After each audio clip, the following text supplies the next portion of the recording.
در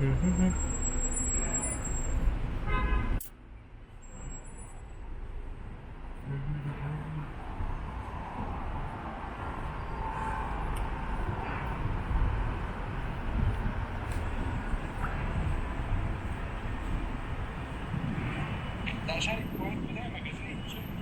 مغازه فروکا بوده چی بوده؟ هورمون خیلی در شهر کویت بوده مغازه چی؟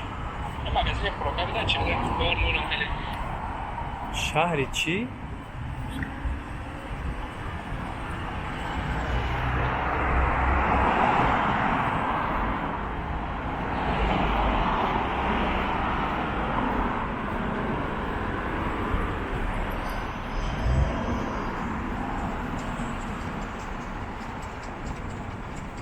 نمیشهرش کویت چه هم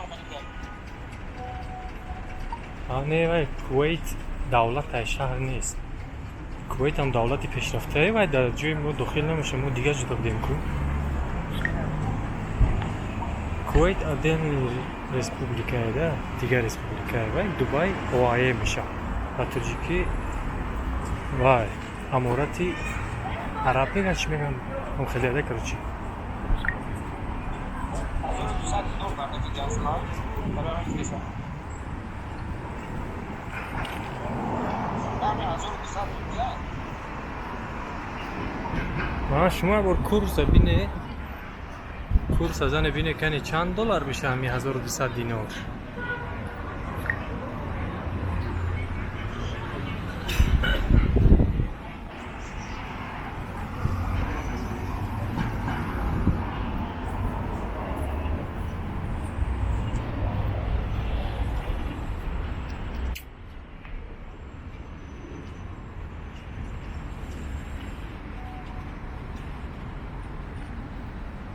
کورس از الان دیم چی 1600 چند سوم میشه